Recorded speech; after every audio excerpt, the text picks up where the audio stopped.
Supreme SN court Singh साहब सवाल जो उठा रहे हैं अब हमारे राष्ट्रीय गीत को लेकर, सुप्रीम कोर्ट को जिस तरह से कटघरे में खड़ा कर रहे हैं, उस पर तो सवाल निशान है ही। लेकिन एक तरफ ये भी तो, जिस तरह से राजीव भी कह रहे हैं, हमें इस पक्ष को भी हम दरकिनार नहीं कर सकते कि देश का मुसलमान लव जिहाद के नाम पर एक नाराजगी उसके बीच यहां पर दिख रही है। थूक जिहाद हो, लव जिहाद हो, लैंड जिहाद हो, क्यों?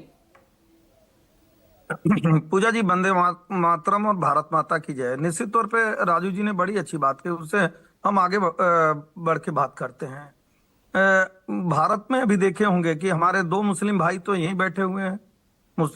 अभी एक मौलाना का आपने बयान भी चलाया, राजू जी ने भी कहा कि भारत में जितना मुसलमान भारत को प्यार करते हैं, भारतीय जनता पार्टी को छोड़ दीजिए, भारत भी उनसे उतना ही प्यार करता है।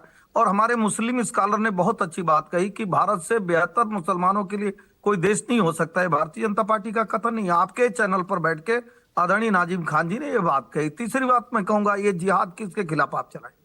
भारत के खिलाफ चलाएंगे, किसी पार्टी के खिलाफ चलाएंगे, या संविधान के खिलाफ चलाएंगे? सुप्रीम कोर्ट एक संवैधानिक संस्था है, और सुप्रीम कोर्ट जो संवैधानिक संस्था जो है, वो कोई भी ऐसा गैर कानूनी कार्य नहीं करती है जिसपे आप उंगली उठाने का कार्य करें। और चौथी बात मैं कहूंगा कि निश्चित तौर पे जो उनका सवाल था कि भारत में मुसलमान सुरक्षित नहीं है, वो सवाल कहां से उठा, इस बात पे चर्चा जरूर होनी चाहिए।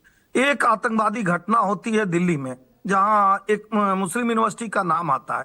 मैं कह रहा हूं, उसको धर्म से जोड़ के क्यों चल रहे हैं? जहां पे देश और जहां पे आतंकवादी की बात आती है, तो आप देश के साथ खड़े हुए, आतंकवाद के साथ क्यों खड़े होंगे?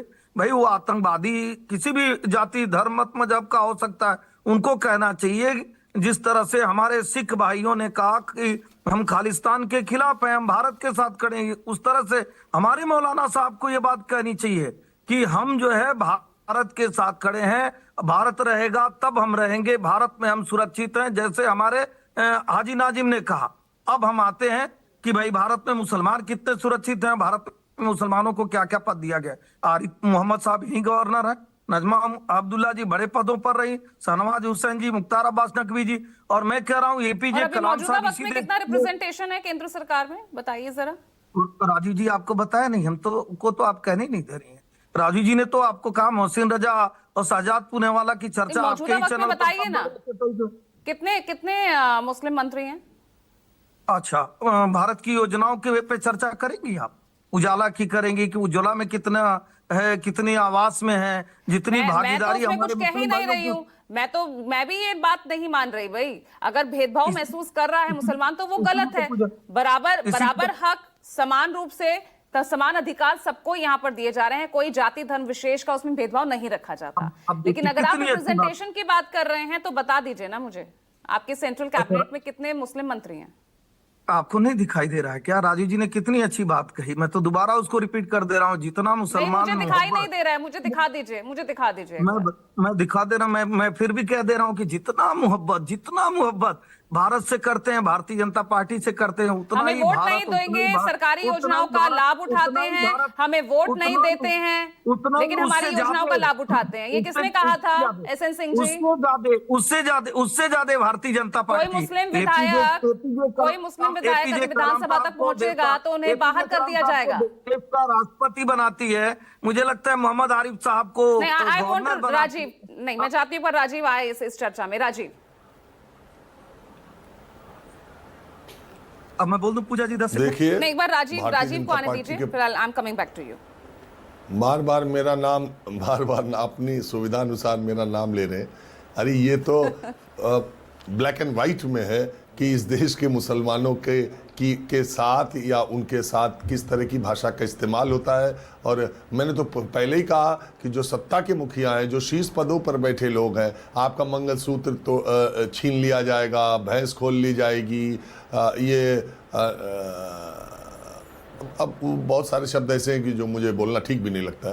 तो ये सब बातें मैं क्या बात आपसे कह रहा हूँ, ये सब चुनाव में ही केवल कहा जाता है, लेकिन कहा तो जाता है। तो इससे एक तरफ के लोग, अब वो बात होती है ना, देखिए पूजा, कई बार, पहली बात मैं एक बात कहना भूल गया था कि ये महमूद मदनी और ये जो जमीयत उलमा हिंद है, इसे देश की सारी माइनॉरिटी का, सारे मुसलमानों का की भावना का या सारे मुसलमानों का ये प्रतिनिधित्व करते हैं, ये उनकी भावना को ये व्यक्त कर रहे हैं, ऐसा मान लेना भी गलत होगा।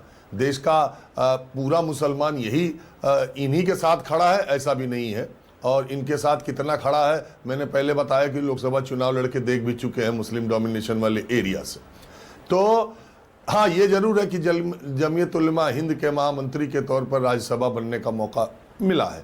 तो ये अभी देश के मुसलमानों के नेताओं जो हैं, और ख़ास करके धार्मिक पदों पर बैठे लोगों का, अभी ये आम मुसलमान का देश में भरम टूट गया है कि वो जिसे चाहे उसकी सरकार बनवा सकता है। ये भरम प्रधानमंत्री नरेंद्र मोदी के राजनीति में आने के बाद देश के आम मुसलमान का ये भरम टूट गया है कि वो जिसकी चाहे उसकी सरकार बनवा सकता है।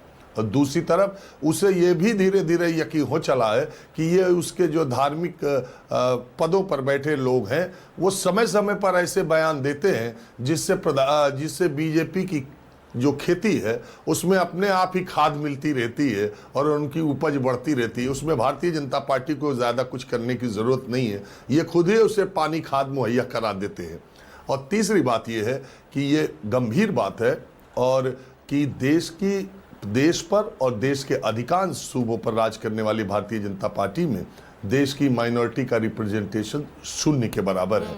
और समय समय पर ये आरिफ मोहम्मद खान या एक दो नाम रख देना, नजमा हेपतुल्ला, तो उस समय कांग्रेस 20 साल कांग्रेस में रह के बीजेपी में आई थी।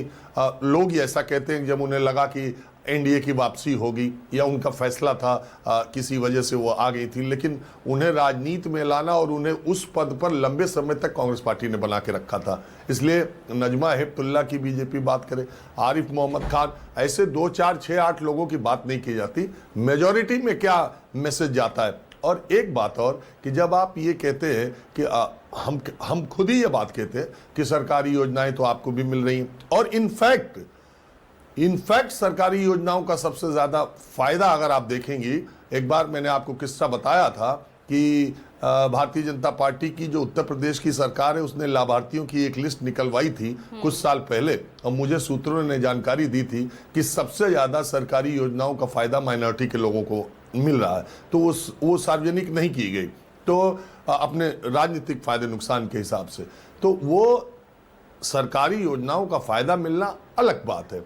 आप अपने घर में किसी बच्चे को रखिए और अपने ही बच्चे की तरह उसे खाना दीजिए, उसे स्कूल में एडमिशन कराइए, उसे कपड़े दीजिए, सब कुछ दीजिए, लेकिन समय समय पर उस बच्चे को यह एहसास होता है कि इस घर में शायद मेरे साथ, मैं पढ़ तो रहा हूँ उसी स्कूल में, खाना भी वही खा रहा हूँ, ड्रेस भी पहन रहा हूँ, सब मुझे माँ बाप की तरह ही मानते हैं, लेकिन किसी किसी खास मौक़ों पर उसका मन टीस से भर जाता है कि शायद मेरे साथ वो सलूक नहीं हो रहा है जो इस घर के लड़के के साथ हो रहा है। तो कभी कभी सिर्फ योजनाओं के हिसाब से नहीं, भावनाएं योजनाओं पर कई बार भारी पड़ जाती हैं।